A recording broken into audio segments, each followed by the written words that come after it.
Good morning, everybody, and welcome to Wake Up Missoula. And yes, I am using the same backdrop as I did last week, only because we got a lot of fog coming in this morning with a lot of cold temperatures, a lot of interesting precipitation over the weekend.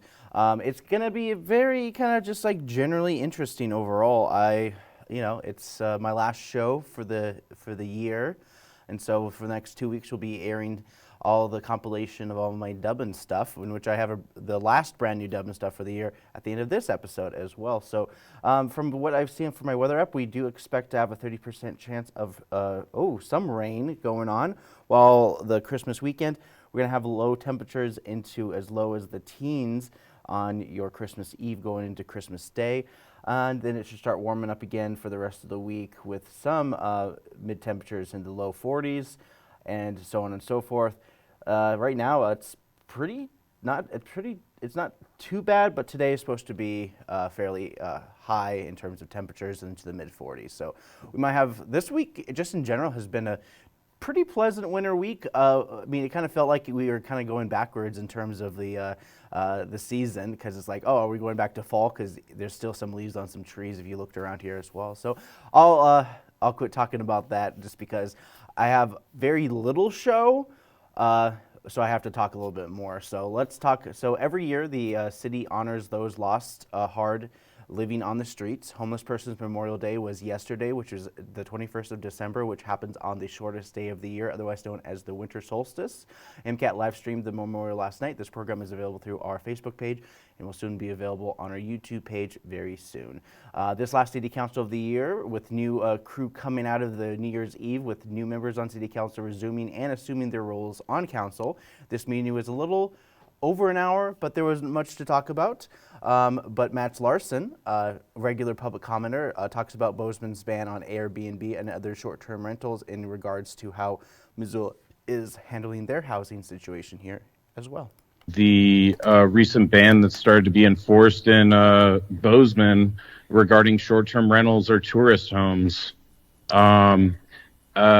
This is a good thing. It's grandfathered in a few of the types of different homes, so people aren't excluded from participating in Airbnb and VBRO. It actually might make the market more robust there for Airbnb and VBRO owners and operators. But one thing it has been proven to do in Irvine, California, and in New York City, places that are far more robust and have a larger housing market than Missoula, Montana, is decrease the rent by significant and measurable portions. Okay, and so that's what Matt Larson's had to say about that. Matt Larson basically took every opportunity to comment on all subjects the city council had that night, and a lot more to say about the city's spending and housing in general. Missoula started to regulate more Airbnbs and short-term rentals because a big chunk of the issue is the housing stock being used as short-term rentals and indirectly causing availability to become more and more scarce across the city of Missoula.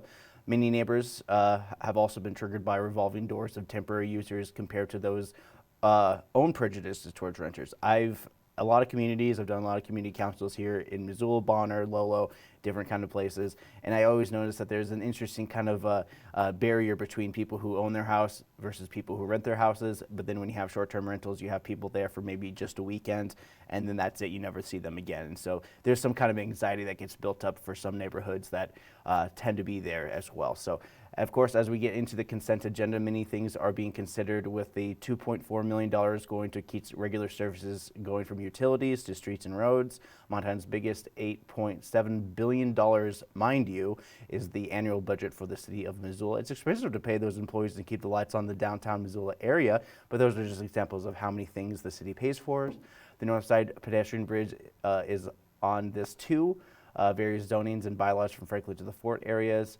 But for the most part, this was relatively short in terms of topical comments, and not much was said in terms of most of the meetings than the ones I kind of touched on just for you guys right now. So we're going to talk actually a little bit more about city council members, as one of them we have two moving city council members who chose not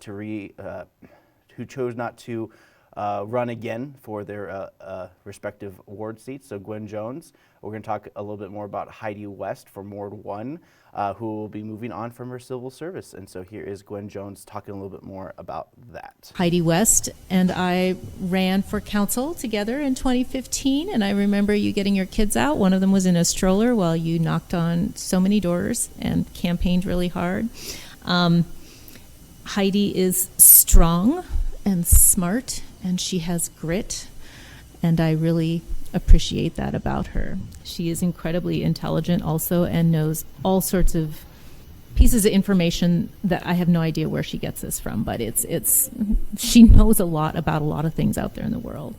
But notably, during her time on council, Heidi has been at meetings on the council floor and behind the scenes, and has been instrumental in getting more affordable housing built in our community, because she was at the right place at the right time and knows so much about that industry. She was able to exert some pressure and influence at the right times, and frankly, there's many folks in Missoula who are housed because of Heidi, and that is a huge Herculean deed. So thank you, Heidi. So a little bit more of background in terms of help that has been provided from that. The Northside Scott Street housing project is a big one that's roughly 13 acres that the city essentially bought in terms of developing housing and affordability for people moving into those houses. So it's kind of a lease to own kind of deal, and so people would essentially pay for the house, and then once the house is fully paid off for, the city council or the city controlled property underneath it would be acquired through the policy as well. So there's a bunch of that as well moving forward. No one has lost their seats from the last election. Many chose not to run again, and so far some of the newest members who will be bringing some new perspectives, with Bob Campbell filling in the spiritual successor to the conservative-leaning John Contos and Eric Milson will take on Heidi's place, who also has ties with Missoula Community Radio, who sublets here in MCAT within the Missoula Public Library. And speaking of which, John Contos, let's see. Oh, actually, before we get to John Contos talking, we're going to actually have Gwen Jones talk a little bit more about John Contos and what he has done for the city of Missoula. So here's Gwen Jones, who is sitting in for the mayor, Andrea Davis. I've always been so impressed about with John is he's a carpet cleaner, so he is all over this valley floor talking to different people every day, hearing their stories, and he would bring that input back to council and share it with us on the floor here. And I really appreciate that, because I think we all live in our own wards, we all have our own certain circles, but John is very broad reaching in terms of his interaction in our community, and he would share people's thoughts with us and their opinions, and I appreciate that. And John is a kind and caring person for folks who've gotten to know him over the last 4 years. He's truly a kind and caring man. I appreciate that. But what I really like about the last 4 years is periodically during council comments, John would talk about how important it is for children to have all of the support that they need when they are being raised. Such a high priority, and he would share that with us. I appreciate that. And John, I know you're going to have so much fun playing with your grandson when you don't have to be here on Monday nights. Thank you for your service. All right, and so that was Gwen Jones once again talking about John Contos. And then before John Contos left, he gave some praise and parting words to Heidi West, and thanking the city council for his service. And so this is the last quote from my city council report. So without further ado, here's this, and we'll talk a little bit more after it. And I think a lot of times it's easy for people to think something's really simple when it's not. And I do think that's where communication needs to come in somehow or another, so people can understand how hard city councilors work. It's a lot, and it's not about money. It's certainly not about money. The parking, for me, it's about the parking. But as far as money, it's not. And I hope it never is. because when you do that much work, it's because you want to. You want to help out. So I'm very grateful for all the people that voted for me, got me into this position. I have absolutely no regrets, and I'm glad it happened. And I got to meet neat people, all of you, really, every one of you. Um, just recently, I've been able to get to know Heidi West, and I'm glad that happened because the first few years I thought she hated my guts, didn't like me, and that was just some miscommunication. There it is, miscommunication. Look where that one can take you. Anyway, I did end up talking with Heidi, and holy moly, I've never met anybody quite like you, Heidi. Serious, you are so multi-talented, and it doesn't quit. I mean, even just the other day when I came up to you and asked you what you were doing, um, who does stuff like that? And it wasn't the knitting; it was the other stuff. All right, so some parting words from John Contos. I didn't get any kind of parting words from Heidi during this meeting as well, and so definitely some good luck to all those folks that are moving on from the civil service. And those will be basically the last times you'll hear or see from these folks, unless they come up for public comment, in which John Wilkins, who has been on City Council, just as long as John Engen was the mayor of the city of Missoula, who gave public comment on a regular basis now and again. So yeah, we are in a retrospect into the city council as winter seems to be lighter this week going into the holiday season, and doesn't mean that MCAT has been shy about filming a lot of the holiday cheer going in and around the city of Missoula. So here is a 5-minute short highlighting all the winter fun activities that you guys missed out on.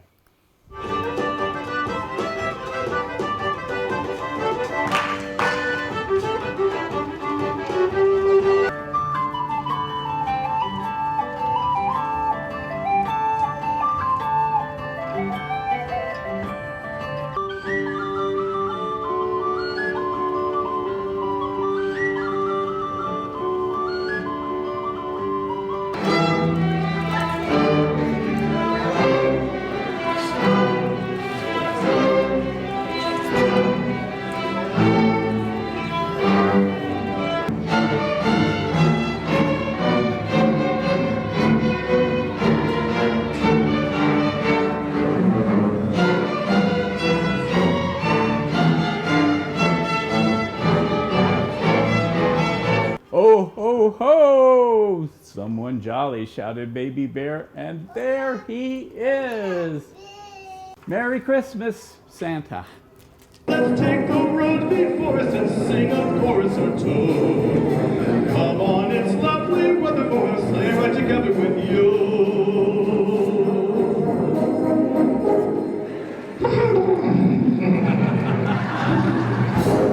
Santa Claus went through about Fort Frisco.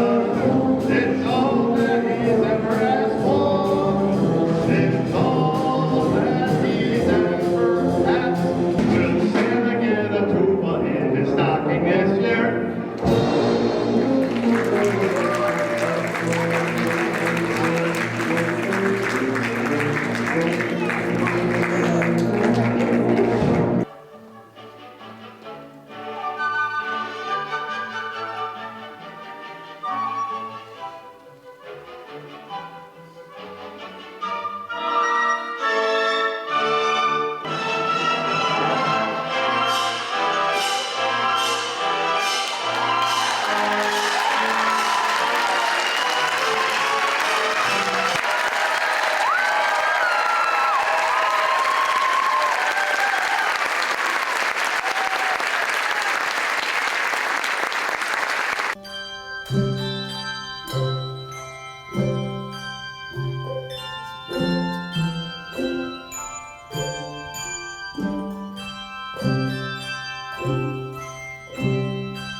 And I want to remind everybody that you are listening to the Pea Green Boat, and we are listening to the Missoula Youth Orchestra.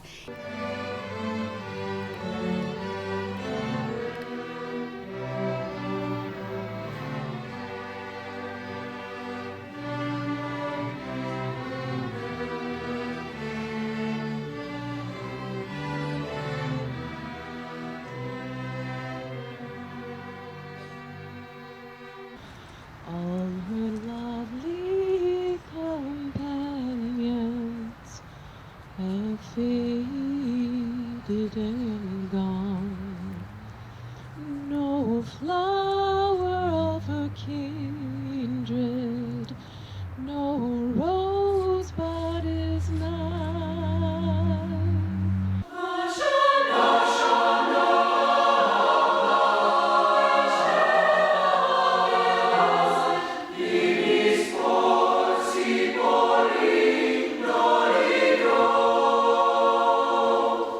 One, two, three! Heck yeah! Everyone start making your way up to the X's. Santa is in town. We're lighting the Christmas tree. Let's do it! 8, 7, 6, 5, 4, 3, 2, 1. Happy Christmas!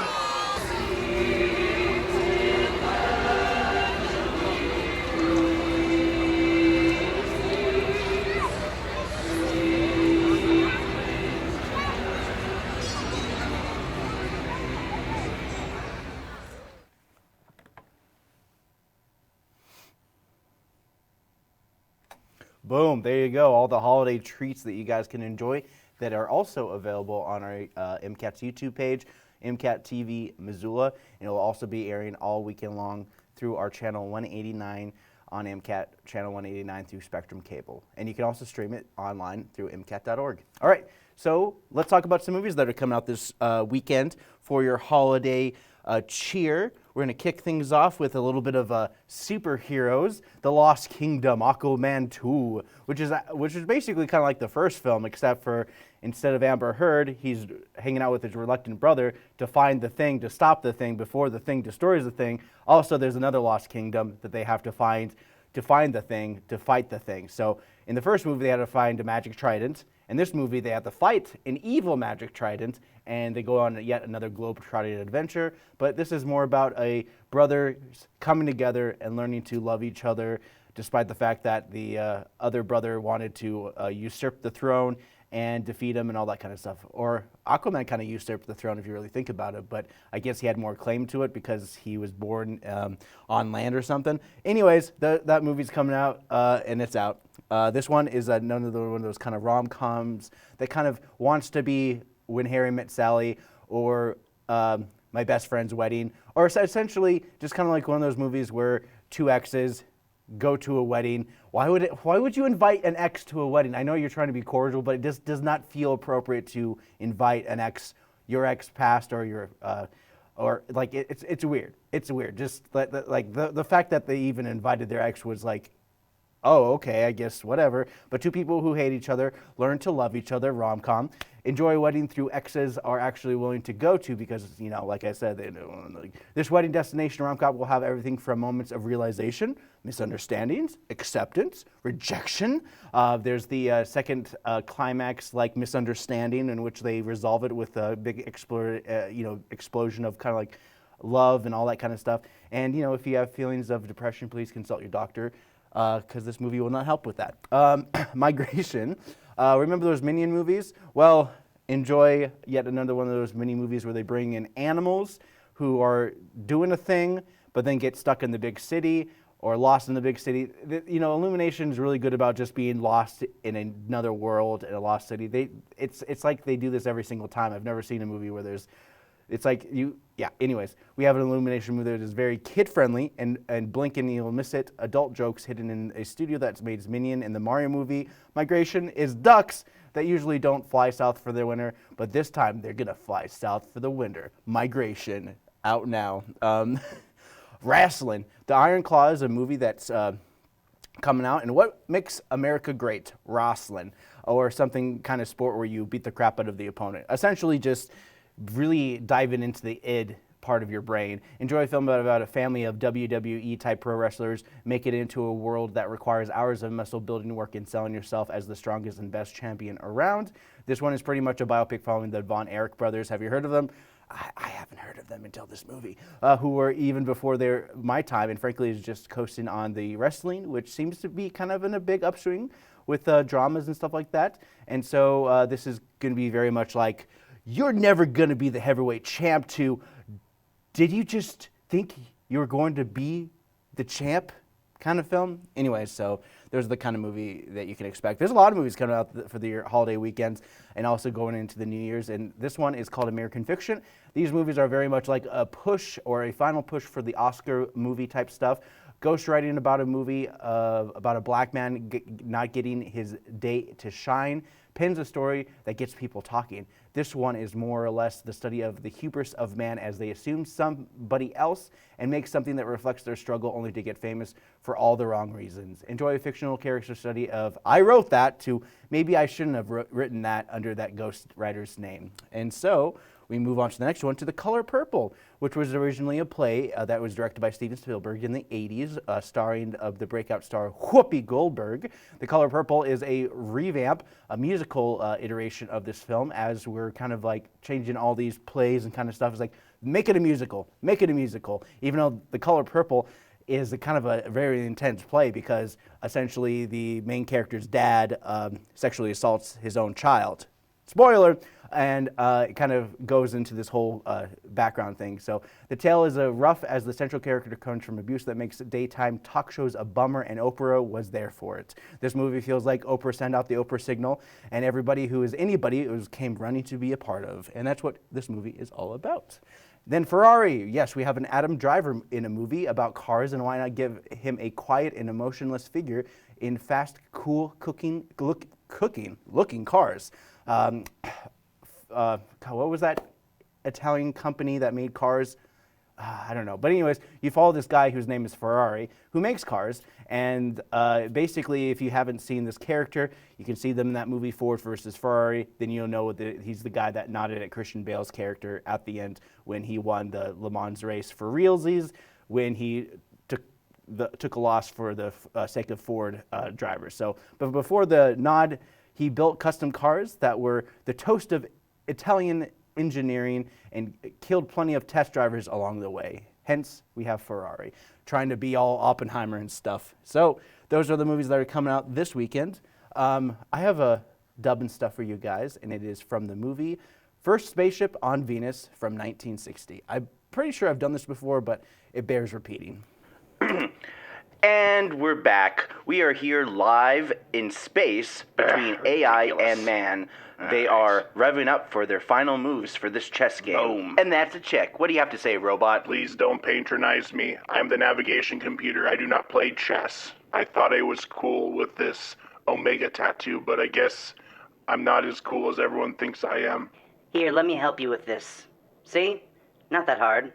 I, for one, am not ready to bow down to our robot overlords, but this is getting ridiculous, I tell you what. I guess I have only one move to do. Here you go. How do you like that?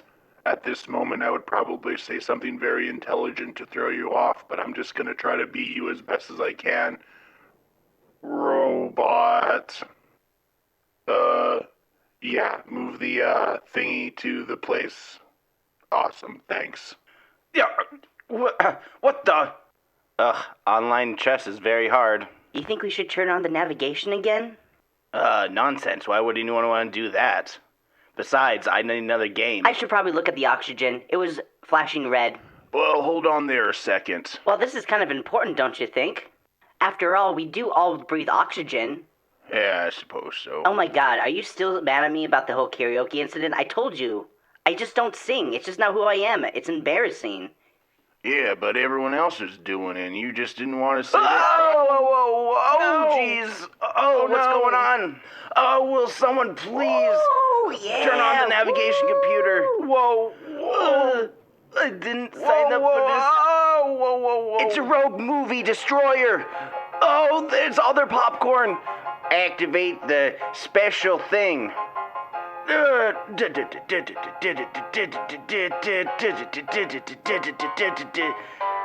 you go. All right, time to reset the timeline.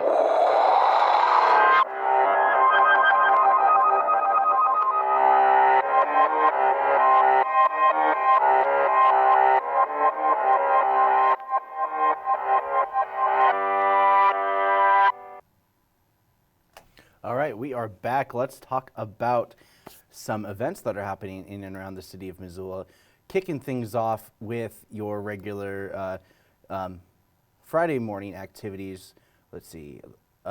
Kicking things off is the Missoula Food Bank meal distribution. This would be a crucial time in many people's lives to get cheap, nutritious meals through this holiday season without breaking the bank.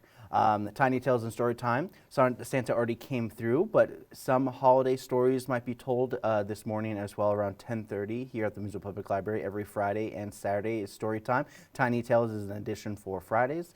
Mismo, YMCA, and Roots Acro Sports Center are great indoor activity venues for folks that want to be active but also not want to expose themselves to the elements. They usually around 10:30 a.m. most of the time. Missoula, the Missoula Senior Center, they have lunch at 11:30 for those 65 and older, or I believe it's 55 and older. Get about $5 for the meal, and then it's $8 for general admission. So you can go there, get a nice lunch, and also beat some old people at some pinochle. POV, the Paul Varela Center is doing a lunch.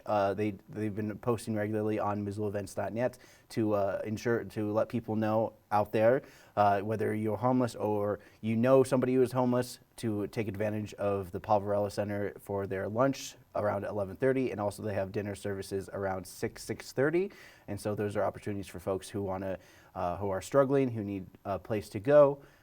Even if they can't stay at the Paul Varela Center, doesn't mean that they do not belong there. So Yarns and Watercolor, 12 noon is they do this every Friday at noon. Little Kids Keepsake Ornament Workshop. Clayster de Missoula is doing a last-minute ditch effort for folks that want to make some ornaments or any kind of stuff for the holiday season. And so this is a Little Kids Keepsake Ornament Workshop, which is at 1 o'clock this afternoon today at the Clay Studio, Missoula. Lego Club, Missoula Public Library, second floor, Missoula Public Library. They do it every Friday at 2:30 p.m. Skate with Santa, if you're interested in meeting up with Santa and also want to go to the Glacier Ice Rink all weekend long. They have a 3 p.m. skate and a 6:30 winter skate at the Glacier Ice Rink. You guys can check that out all weekend long. Mary Place is going to be at Imagination Brewing Company playing some music there. Absent Wilson Conspiracy live at the Ten Spoon Winery playing some jazz music at 6 p.m. Way Down North at Old Post is going to be playing at 7 p.m. There's going to be an Ugly Sweater sing-along with Lando. Stave and Hoop is starting at 7:30 p.m. And then wrapping up your Friday night is Mudslide Charlie at the Union Club at 9 p.m.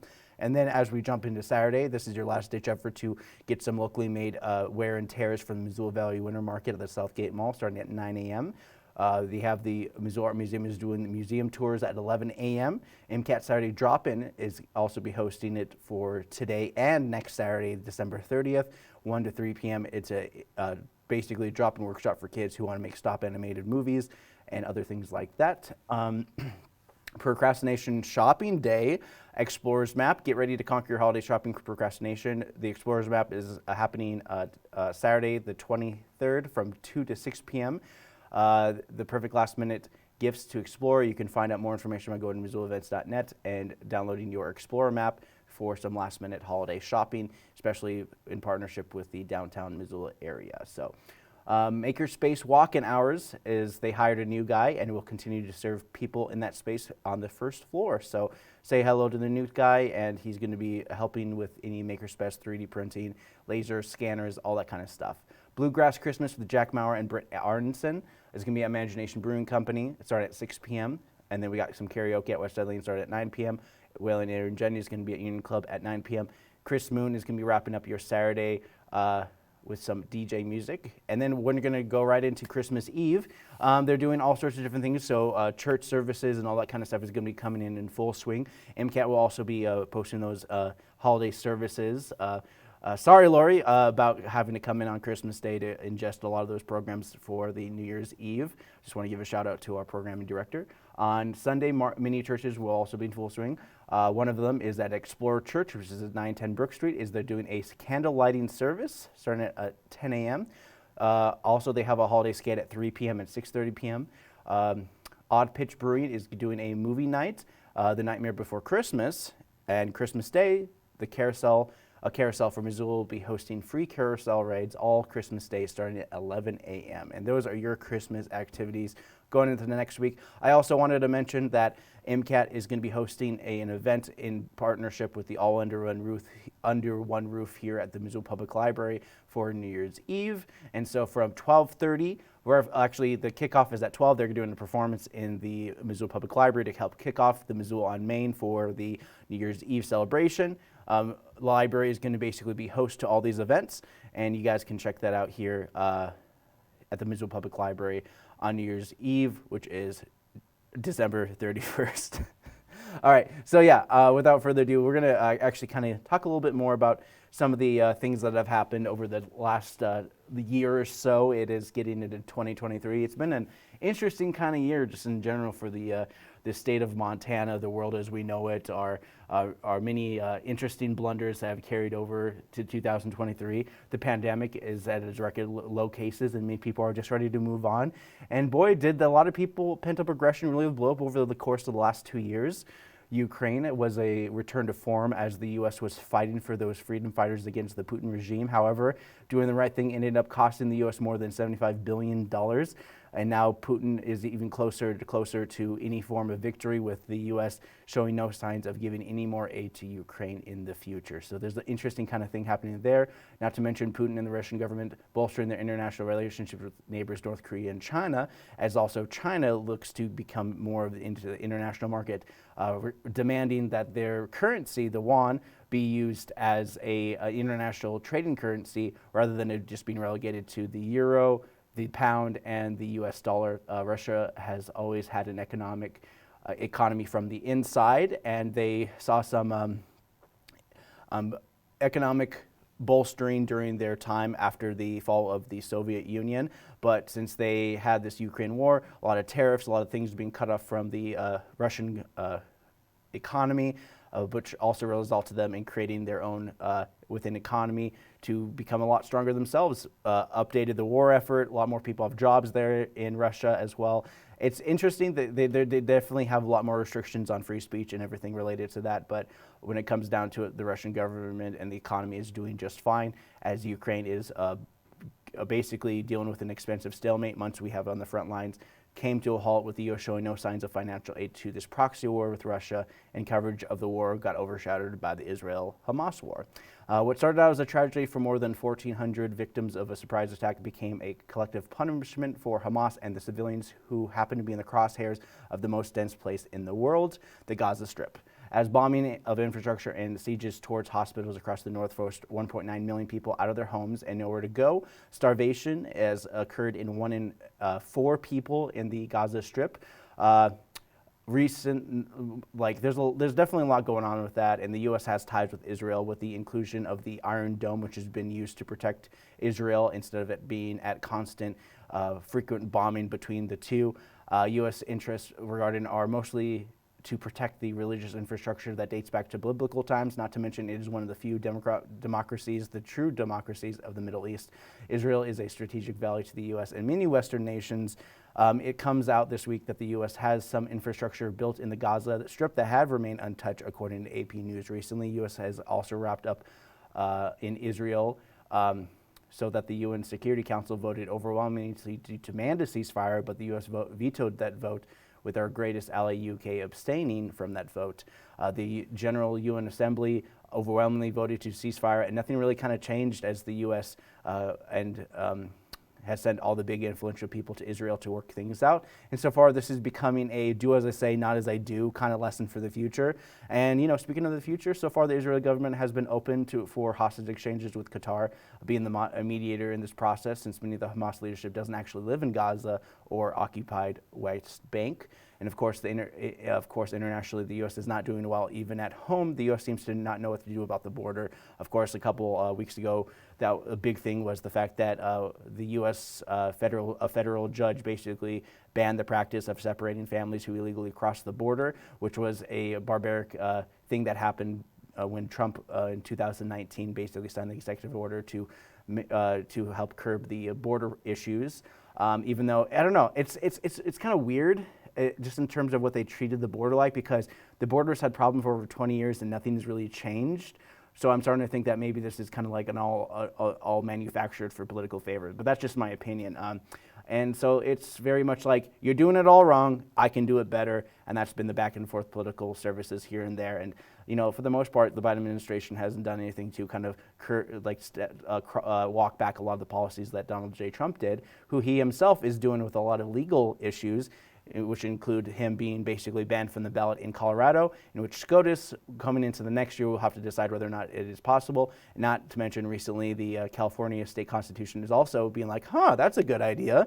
And so they're moving on to see if they could ban Trump from the ballot moving forward as well. So it'll be interesting how they move forward with this kind of thing, because just because you don't have them officially on the ballot, the write-in is completely legal for anybody to write anything for a write-in, in which we might see that moving into the future, but I'm just speculating at this point. And so the state of Colorado ruled that the 14th Amendment that claims that Trump incited or directly influenced a January 6th riot, thus getting him off the ballot in the state. The Supreme Court will also look into this, with Clarence Thomas particularly having to abstain because his wife Ginny, who was there during the insurrection. So there's some interesting kind of back and forth with that one moving forward as well. And just even craziness going on with the Supreme Court of the United States, just because a good chunk of them have rich friends. And so far, SCOTUS disclosed many of their wealth streams. From the NPR reported that the drip has eroded people's confidence in their system. So let's see. Let's talk about some things happening as well. Montana in particular, in regards to many of the major issues that also have to do with housing and being able to afford to live in Montana, let alone Missoula. And in the 90s and early 2000s, Missoula was a place to raise a family and retire. And not many opportunities for a lot of people actually to stay in Missoula even at those times, because as soon as I was graduating high school, many of my fellow classmates were ready to just bolt and leave. I mean, that's kind of like part of youth and part of being a teenager, is being like, I want to get as far as I wait from where I'm from. And then a lot of times they always circle back and end up coming back here. But a lot of them, frankly, I haven't seen too many of them just come back to the city of Missoula, just because a lot of their lives have moved forward. As classically liberal cities have many people leaving for other opportunities elsewhere, Montana has an uptick in conservative rich coming from all around, with a target on one of those Californians who Montana claims are ruining their state. Missoula alone has around 4,500 new people that moved in over the course of the pandemic, and really put a crunch on our housing stock and rental stock. Bozeman is one example of the town has had similar issues over the last 10 years ago. And so we're kind of at the point where we feel like where Bozeman is 10 years ago. And so the average cost of home in Bozeman is more than $700,000. The state's median is $446,000, but that's across the state and doesn't necessarily apply to metropolitan areas, which have higher density and higher cost of living, and where typically more of the jobs are. I also look into the smaller communities outside the places like Lolo, Bonner, and many of those places are seeing places as high as $1,000 per month with very little space, and not to include utilities, which is never included. So property taxes are higher than ever, and much of the taxable industry has eroded the last years, with Missoula Silverstone being the final taxable cash cow that it was, closing back in a long time ago. And so the Missoula County, city have to basically make sure that they're getting enough money to kind of pay all their bills, not to mention have some money set aside, and also all the bonds that they have and levies that were passed over the last 20 years. Everything's kind of stacking up, and everything's kind of getting to a point where it's like, oh, wow, this is kind of interesting. But at the same time, we also have this major surplus in the state of Montana with the weed money. So Montana has a surplus of billions of dollars because the weed money, since legalization, cut people a $1,200 check over this last year after the legislation session, which we'll talk a little bit later. The property owners essentially get $675 for the next 2 years, and you can apply in August again, when you can apply for the second $675 if you are a property owner. So Missoula was sued by the state on grounds of school levy that requires over 90 levies, but with the craziness in their tax system, Missoula schools have reduced them to around 77 levies. And so far what we've seen is that the state of Montana had a $80 million surplus to schools based on the rising of the property values and hence the taxable rates. Missoula was sued, and other communities were left. Well, there were a couple other communities sued as well, but many communities kind of across the state used this opportunity to be like, oh, let's curve back on this school levy, which actually kind of goes against the Constitution of the state of Montana. So it's very kind of wiggle room, and so the states are pending, and we'll see how they turn out moving on to next year. And so it's interesting, just kind of like how a lot of this weed money actually could have gone towards the roads in which they would have originally done with the vetoed Bill 442, which has benefited from the weed money that goes in various roads and infrastructure projects across the state. But this happened at the heels at the end of our legislature session, which got pretty crazy because our only transgender representative, Zoe Zephyr, made big waves in the news for being silenced by our conservative majority, that is the Montana State Legislature, by saying the quote, will have blood on their hands for policies that go against transitional care. So a lot of craziness, but with the craziness, some of the more interesting news items coming out of Montana that reverberated across the globe, which also goes back to our Montana Constitution. So a bunch of youth kids, a lot of them from Missoula, went to Helena to sue the state for not living up to the Constitution's values of a clean and livable climate. And from that, they won their case and sued their state to keep their promise for a clean and livable climate. And this was also moving forward with other stories in regards to blocking future Northwest Energy access to building a power plant on the Yellowstone River. And so far, Northwest Energy has stated, we respect the views of our parties. However, the Northwest Energy obligation to provide reliable energy service to most affordable rates possible for Montana customers. Spokesperson Joe Dean Black said in their statement, reliable energy services, especially during the winter, is crucial for our customers' lives. So that's a lot of things happening with that, but the inspiration for Montana's green energy deal also propelled across Europe, in which they're also doing a major lawsuit for many of the countries who have not met their carbon emission goals. And so there's a lot of things that Montana and even Missoula has influenced the world. So it's interesting because, reading even about unions, Montana was kind of at the forefront of creating the unions way back in the day before it really kind of spread across the eastern coast. And you should definitely check it out. We've done a couple of those through the Montana Book Festival where they talk about this kind of stuff and how we're kind of in our own new gilded age moving into this year where the distribution of wealth has gotten way out of control. So reliable energy is the key term since mass power consumption cannot simply run on green energy lacking infrastructure. I'm sorry, I'm kind of bouncing all over the place, but unless there's a major investment in those greener energy productions, any major change cannot occur without affecting the grid overall. And so there's just a lot of things that are kind of preventing this happening just because we built a lot of our society off of fossil fuels over the last 140 years. And so it's kind of hard to kind of stop cold turkey. So there hasn't been much realistic transitional period. So it's feels like there's a lot of kicking down the can down the road. So I don't know. I mean, one of the things that kind of came out of this as well is that with the fire that happened in Canada, that the international community came together to help support and help put out the fire in Canada, which was the worst fire.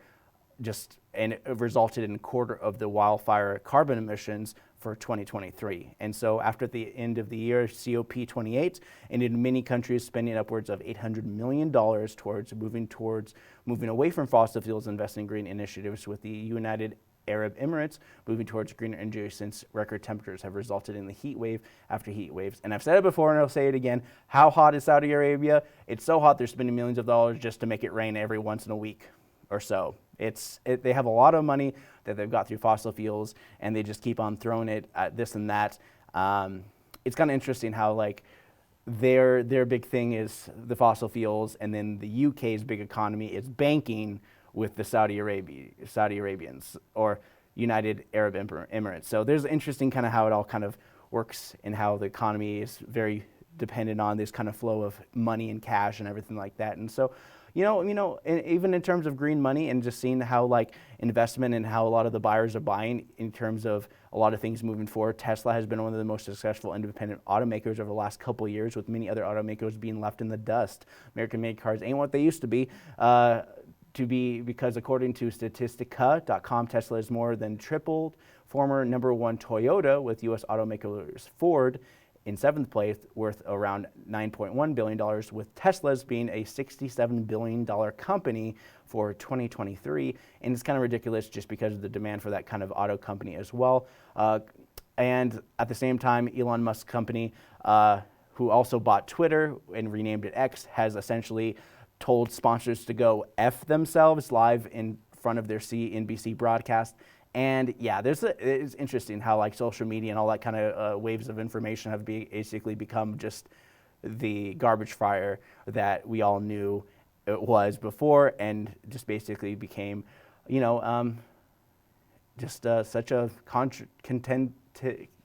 controversial place to go in general. So, and speaking of social media, Montana basically became the lightning rod to help ban TikTok, which federal judges unfortunately pulled that and decided to not move forward with that as well. And so, it's interesting about how the cutting off any chance of banning social media and phenomenon that took hold basically over the pandemic. And, just speaking of the pandemic, some interesting news coming out of the university over the last couple of months as well as we go into the new year is that they're working on a vaccine that help block the effects of fentanyl drugs. And so this would help to curb overdoses that have been result of the overdose. But the applications for this vaccine are kind of like very limitless, just in terms of just like you give someone a vaccine and they can't get high anymore.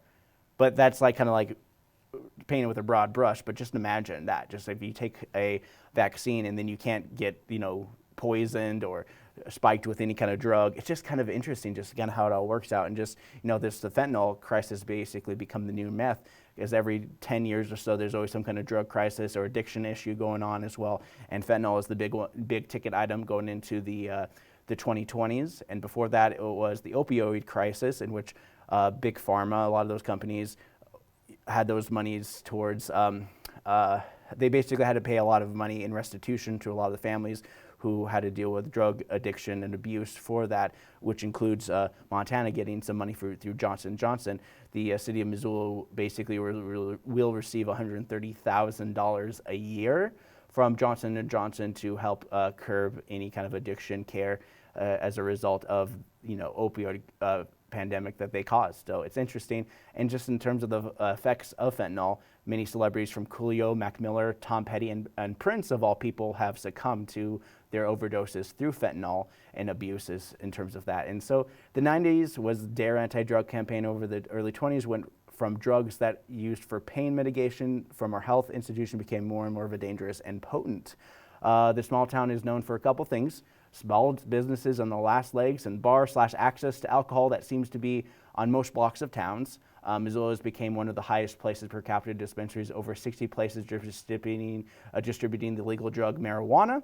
And I always remind people that Montana has a lot of bars, casinos, and taverns for those who want to start their own brewery. And now you have yet another business that has opened its door to more recreational substance choices. So it's interesting how that, and then Oregon is now recently starting to walk back their claims about decriminalizing drugs that has not necessarily worked the way they wanted to, with blatant drug use in public spaces becoming more and more apparent through the fentanyl crisis.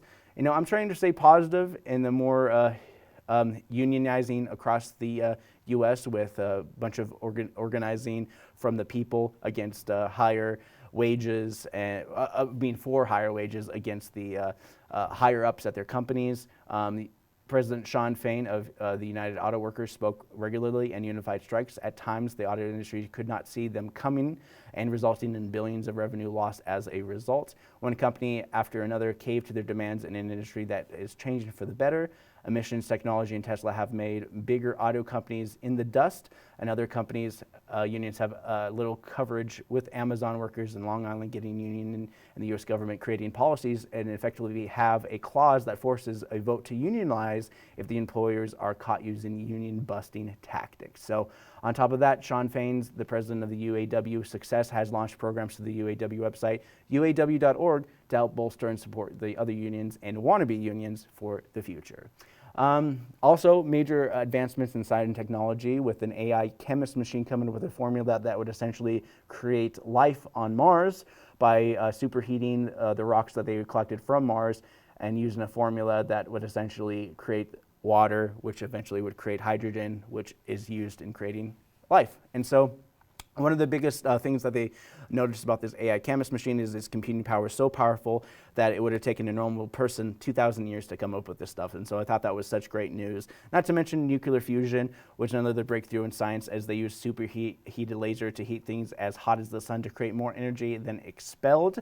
This wasn't a mistake either, since they achieved this more than once with greater output each time. Breakthroughs require more testing, and to make sure that this was not a fluke, this is on track to being a new way to produce energy for the future. So imagine you create more energy than you produce, and that's one of the benefits of the nuclear fusion as they're looking to move forward with that. So there's interesting things happening. A lot of news, a lot of things retrospect over the year.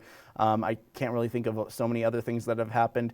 Some pretty good movies happened over the winter as well. I'm kind of talking a little bit longer than I probably should because I don't have much clips to show you. I have not much more content to show you, but I wanted to kind of help end this year, and I hope you guys have a wonderful Christmas. And for Wake Up Missoula, I'm Scott Ramf. I hope you guys have a wonderful Christmas. Take care and have fun.